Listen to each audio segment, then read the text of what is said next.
Hi everyone, welcome to my channel. If you're new here, welcome back if you are a returning viewer or subscriber. In today's video I'm going to be talking you through 10 books that I think have the potential to be 5-star reads. If you're new here or if you just didn't know already, I am very picky with my 5-star ratings. I'll be lucky if like even one of these is actually a 5-star. But I scanned through all of my unread books. There are a lot of those, if you didn't already know. I actually filmed a video on talking you through every single book on my entire physical TBR, so I'll have that linked. But yeah, I looked through every single book that I haven't read yet, that I want to read, and I selected 10 books. At first I had 13 and I was like, as much as I want to appeal to the Swifties, some people just don't like the number 13. Even though I'm not like a super Taylor Swift fan, 13 is my favourite number, so.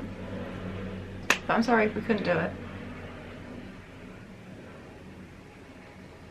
That's so rude. So I narrowed the list down to 10. I was like, I need to be real with myself because I don't want to come on here 5 months and be like, I read this book that I predicted was going to be a 5-star and I gave it 2.5 stars.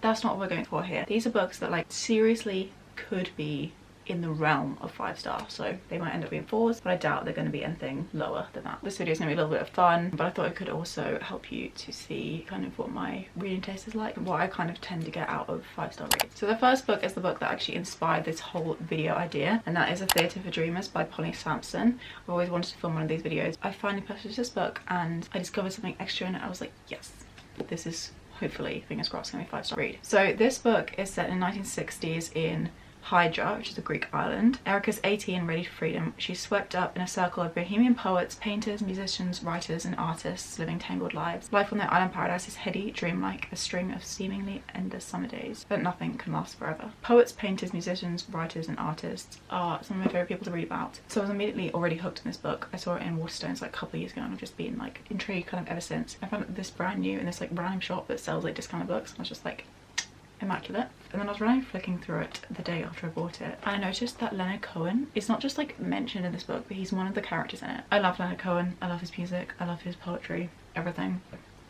If this isn't a 5-star, it's going to be like very mid, kind of mediocre book. Fingers crossed it's a 5 because I'll be really upset otherwise. So yeah, that's the first book we have on the stack. I'm hoping to do a video actually where I'm like, I read one of my 5-star predictor books and I think that will be the book that I pick up for it. The next book I have to mention is another one that's kind of set in the summertime, and that is Happy Hour by Marlowe Granados. So this book sounds absolutely amazing. It's set in New York City. We're following 2 girls in their 20s. It's a little bit of a Sally Rooney kind of vibe when they kind of get by with the help of female friendships. But unlike a Sally Rooney style book or a Anisha Dolan style book, this book is meant to be happy, and that's just, I need some of that in my life basically. On the whole, I love that kind of genre, that little like sub-genre about girls in their 20s, like struggling but also at some points thriving, which means I think this book could be the one for me. It just sounds like a lot of fun and yeah, I had on my summer 2022 TBR, didn't get to it in the end, so this year's the one. I wonder if maybe we could do like a stack behind. Nice. Okay, Once Upon a Broken Heart by Stephanie Garber. So this is the first book in a little kind of spin-off series to the Caraval series. You can read these books without having read the Caraval series, but I have started reading Caraval series first,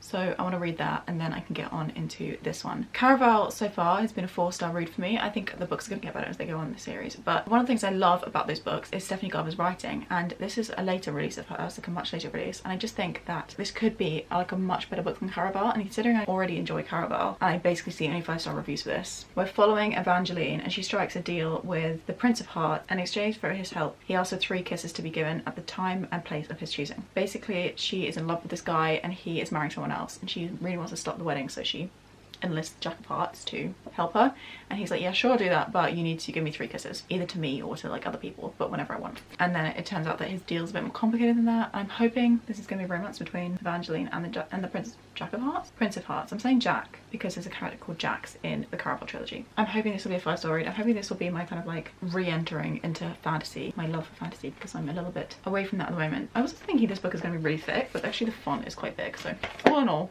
this could be the one. But I do need to read the other 2 books in the Caraval trilogy before I can pick this one up, but when I eventually do, I'm sure I'm gonna love it.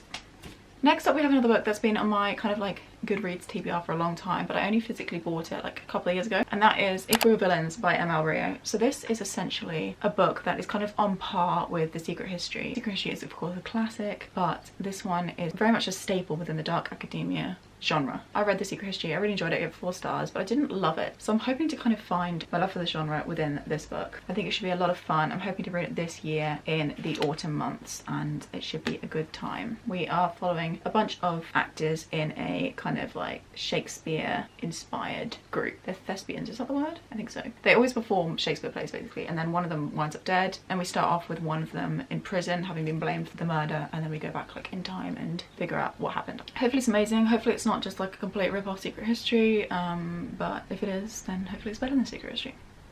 Who knows? Like The Secret History, that book does have like quite a large cult following, so I think it could be a good one. Next up we have one that is definitely a classic. This is a beloved book by many, and it's one that I've seen the film for, but I've never actually read the book, and so I think it's, you know, it's about time I picked it up. And when I do, I think it could be a 5-star, and that is The Hobbit by J.R.R. Tolkien. I don't own The Lord of the Rings, and I also think that The Hobbit will be a book that I prefer. My younger brother's read The Lord of the Rings, and I think the general kind of response to that book is that it's just like this long slog, and all the 3 books feel like they should be the one, but they're just like this huge, they're just long and a bit much. Because of The Hobbit being small, but also just the entire story being contained within it, I think it could be great. Just like very succinct, very cozy because of the whole Hobbit vibe. Plus I'm very familiar with this world because, like I said, I have seen the Hobbit films several times through. I have this beautiful edition with the map on the end papers and illustrations throughout. This will definitely be one that I hope to get to soon, and probably like winter times, probably when I'm more likely to pick it up, but we'll see. I might just randomly feel in the mood for it one day. Regardless, I feel quite confident that I will enjoy it no matter what I end up rating it.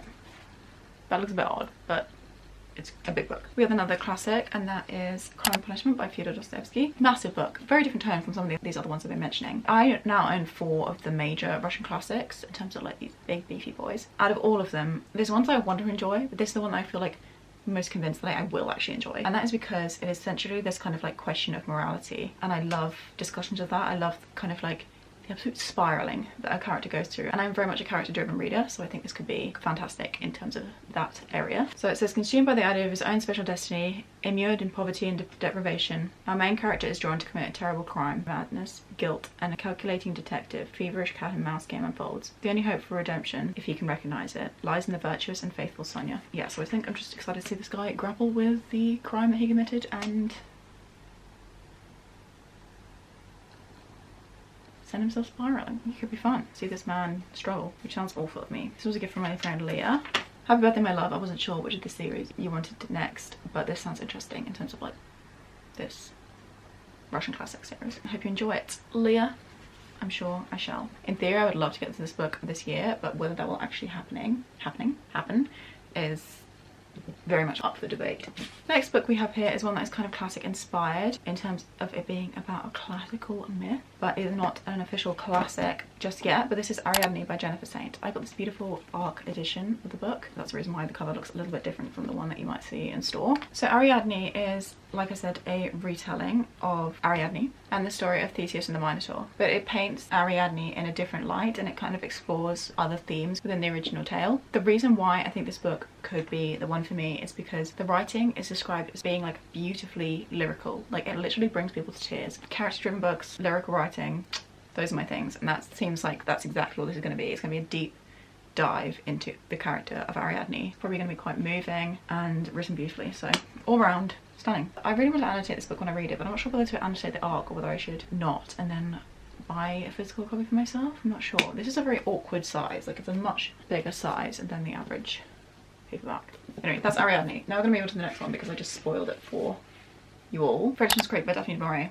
This is another book that I put on my summer 2022 TBR and I didn't end up getting to in the end. So this book follows a woman who goes and kind of escapes her life in London to go down to Cornwall to seek peace and solitude away from London. And it turns out that the estate that she kind of goes to is actually being used as the base for a French pirate and outlaw hunted all over Cornwall. The vibes just sound so good. Out of all of Daphne du Maurier's work, this is the one that has always interested me the most. My mum read all of her books as I was growing up, and I remember just like staring at the cover of my mum's. It was a different edition, but I was just like, yes, it sounds fantastic. I haven't really just launched fully into the like Cornish pirate vibes. That's that. That's a terrible description, but I'm fully going like for the vibes with that book. Another book which is a little bit about the vibes. Well, I guess most of these are, aren't they? Goodbye to Berlin by Christopher Isherwood. So this book is about Berlin in between wars, set in the 1930s. Germany between wars is something that I don't know anything about, but it's set during the most like magnificent era, like when people in like other parts of the world were just thriving because they were like moving on from the war, kind of letting loose a little bit after the absolute like trauma they'd gone through and horrors they'd seen. But I'm not sure about Berlin, but the back of this does kind of make me think it could be also along those lines. But there is this little quote on the back by The Guardian which I've just been always in awe of, enrapturing. Reading this novel is much like overhearing anecdotes in a crowded bar while history knocks impatiently on the windows. I also generally tend to get on well with modern classics, so I have high hopes for them. Another modern classic we have here, and the final book I have to mention in this video, Brideshead Revisited by Evelyn Waugh. So this book, again, is about that time like in between wars, which is a period of history I love to read about, especially books that were not just set then but also written then, and I believe this was written around that period. It was published in 1945, so maybe that's a little bit later than what I might have hoped, but I'm hoping that this writing style is quite similar to that of kind of like Fitzgerald's, because I've read most of his work and adored almost all of it. It tells the story of Charles Ryder's infatuation with the Marchmains and the rapidly disappearing world of privilege they inhabit. Enchanted first by Sebastian Oxford, then by his doomed Catholic family, in particular his remote sister Julia, Charles comes finally to recognise his spiritual and social distance from them. It's a little bit of kind of like a coming of age book. I'm sure there's some beautiful descriptions of the kind of lavish life that these people are living that he's kind of enamoured by. All in all, should be good. Hoping it should have beautiful writing as well. So there you have it. Those are the 10 books. Let me just count and make sure I've got all of them. 7, 8, 9, 10. 10 books that I think could be 5 stars. Let's like hope that one of these is, because I'm putting everything into believing this to be true. It's a very exciting prospect to think that like something else on my shelf could be a 5-star. I just don't know it yet. Even if I don't get any from here, I should find others from my hundreds that I own. Thank you so much for watching the video. If you want to see whether any of these do become 5-star books, I will revisit this video in the future, but I also will be filming those kind of individual reading vlogs like I said. I'll definitely like at least one of these, if not more. And I'll obviously include these books as I go through them within my end of month wrap-ups as I get to each one. So you can subscribe to stick around and see which ones do end up being 5 stars, which ones do end up being 2 and 3 stars. Hopefully none of them. And I'll see you soon for one of the. Bye.